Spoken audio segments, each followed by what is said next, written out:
जयंत, ये जो न्यूमेरिकल है वो वास्तव में बढ़िया न्यूमेरिकल है, समझने वाला न्यूमेरिकल है। अगर ध्यान से नहीं समझा तो क्या कह रहा है न्यूमेरिकल, 10 सेंटीमीटर लंबी, लिखते जाए साथ के साथ,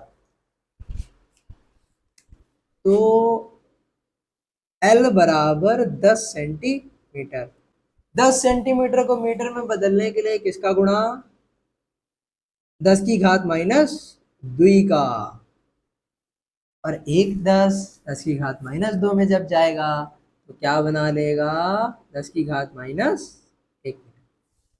ठीक, तथा 4 mm² परिच्छेद क्षेत्रफल।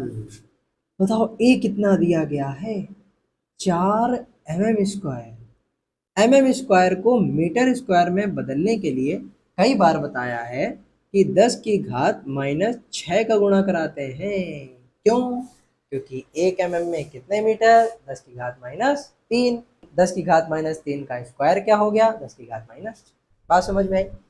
आगे बढ़ो। इतनी क्षेत्रफल वाली रबड़ का गुलेल बनाया जाता है। गुलेल जान रहे हो ना, गुलेल जान रहे हो ना, गुलेल, ये ऐसे ऐसे करके, ऐसे ऐसे, ठीक है। इसे 2 सेंटीमीटर खींचकर, भाई रबड़ बांधी गई इसे, और कितने सेंटीमीटर खींचा गया, 2 सेंटीमीटर पीछे। तो क्या 2 सेंटीमीटर है तो इसकी लंबाई में परिवर्तन होगा, लंबाई में परिवर्तन कितना होगा, 2 सेंटीमीटर। डेल्टा एल कितना दिया गया है, 2 सेंटीमीटर। फिर से सेंटीमीटर को किसमें, मीटर में। आगे बढ़ो। खींचकर इससे 20 ग्राम का पत्थर प्रक्षेपित किया जाता है। मतलब इसमें 20 ग्राम का पत्थर इसे फंसाया और खींचा, फटाक से मार दिया।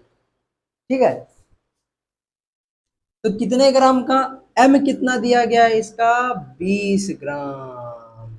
ग्राम को किलोग्राम में बदलने के लिए 10 की घात -3 का गुणा कराते हैं।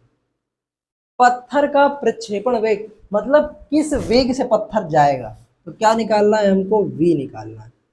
और क्या क्या दिया गया है, रबड़ का यंग गुणांक यानी y 5 × 10 की घात 8 न्यूटन बटे मीटर स्क्वायर।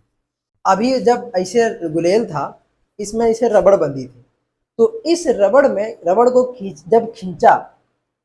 जब रबड़ को खींचा तो इसमें प्रत्यास्थ स्थितिज ऊर्जा संचित हो गई कि नहीं हो गई, मतलब इलास्टिक एनर्जी संचित हुई पीछे खींचने पर। फिर जब इसमें हमने कंकड़ फंसाया और फेंका, तो ऊर्जा संरक्षण का नियम पढ़ा था कि नहीं पढ़ा था, वो क्या कहता है, ऊर्जा को ना तो उत्पन्न किया जा सकता है ना नष्ट किया जा सकता है, इसे बस एक रूप से दूसरे रूप में परिवर्तित किया जा सकता है। तो यहां पर बताओ कौन सी ऊर्जा बदल रही है, प्रत्यास्थ ऊर्जा किसमें बदल रही है, भाई खींचा, फिर इसी एनर्जी के कारण तो गति हुई ना, तो प्रत्यास्थ ऊर्जा किसमें बदल गई, गतिज ऊर्जा में। तो ये वाली प्रत्यास्थ ऊर्जा और गतिज ऊर्जा आपस में बराबर नहीं हो जाएंगी। ठीक है, तो लिख लेना, गुलेल से पत्थर प्रक्षेपित करने पर डोरी यानी कि रबड़ की प्रत्यास्थ ऊर्जा किसमें बदल गई, बोलो, पत्थर की गतिज ऊर्जा में। रखते जाए वैल्यू। प्रत्यास्थ स्थितिज ऊर्जा का फॉर्मूला क्या होता है, 1/2 गुणे F/A into delta L/L into AL, यानी कि प्रतिबल गुणे विकृति गुणे आयतन। गतिज ऊर्जा का फॉर्मूला सबको पता है, 1/2 mv²। अच्छा एक बात बताओ, यहाँ पर कहीं तुमको F यहाँ पर है, तो कहीं पर यहाँ F दिख रहा है तुमको, F तो दिया नहीं गया, ना प्रतिबल दिया गया, लेकिन y दिया गया है। हम यहाँ से F की वैल्यू निकाल सकते हैं कि नहीं निकाल सकते हैं, बोलो, निकालो। y का फॉर्मूला क्या होता है, FL/A डेल्टा L। ठीक, कौन a की वैल्यू निकाल लो, y कितना है, 5 × 10 की घात 8, डेल्टा एल को इधर भेजो, डेल्टा एल कितना था? 2 × 10⁻²। एल को नीचे भेजो, एल कितना है? 10⁻⁻1 बराबर में क्या आ गया? F/A। 5 दूनी 10, 10 और 10⁸ मिलके क्या हो गया? 10⁹ ये -1 ऊपर गया, प्लस सॉरी इसके -1 से इसका -1 चला गया, तो ऊपर सिर्फ कितना बचा? 10⁻⁻1 F/A। तो F/A की वैल्यू यहाँ से आ गई 10⁸ भाई 9 में से 1 गया, कितना बचा? 10⁸। अरे हमारे पास सारे हथियार है, रखते जाओ। अच्छा अगर सिर्फ F की वैल्यू निकाले तो कितनी आएगी? A कितना दिया गया है? 4 × 10⁻⁻6 बराबर में 10⁸। इसको इधर भेजो, तो F कितना आ गया? 10⁸ × 4 × 10⁻⁻6। F आ गया 4 × 8 में 6 गया 2, 4 × 10⁻2 न्यूटन। अब ये वैल्यू यहाँ रखो, तो 1/2 A से A कट गया, L से L कट गया, और भी कटो और भी कटो। ये जो 2 है इधर वाले 2 को खा जाएगा, 2 से बात समझ में आई? चलो F कितना निकाला अभी हम लोगों ने? 4 × 10⁻2। डेल्टा एल कितना था? बोलो डेल्टा एल 10 की नहीं, डेल्टा एल कितना था?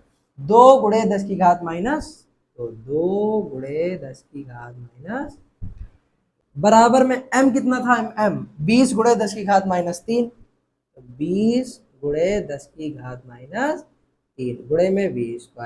इसके आगे इधर देखो, 4 दूनी 8, ये 10⁻+2, ये 10⁻−2 कट जाएगी, 4 दूनी 8, इधर बचा 8। देखो ये 20 × 10⁻3 को हम नीचे भेज दें, क्यों? क्योंकि हमको किसकी वैल्यू निकालनी है? v की। नीचे भेज दो, तो 20 × 10⁻3 बराबर में चल रहा v²। 10⁻+3 ऊपर -3 ऊपर जाएगा +3, तो 8 × 10⁻3 बटे में 20। इसके एक जीरो से इसका एक जीरो चला गया, तो यहाँ सिर्फ कितने जीरो बचे? 2, 2 चौको 8। 10⁻2 का मतलब 100 होता है, तो v² कितना आ गया? 4 × 100 यानी कि 400। अंडर रूट लो, तो v की वैल्यू आ गई 20 मीटर प्रति सेकेंड। यानी कि जब हम 2 सेंटीमीटर पीछे खींच के मारेंगे तो गुलेल यानी कि पत्थर कितने वेग से जाएगा? 20 मीटर प्रति सेकेंड से। था बढ़िया सवाल की नहीं? इसमें बस एक कॉन्सेप्ट समझना था, अगर गुलेल को खींचते हैं रबड़ उसकी, तो पत्थर जिस एनर्जी से आगे जाएगा वो एनर्जी उसको मिलेगी कहाँ से? प्रत्यास्थ स्थितिज ऊर्जा से। जय हिंद। ऐसे ही मिलते रहेंगे आगे भी।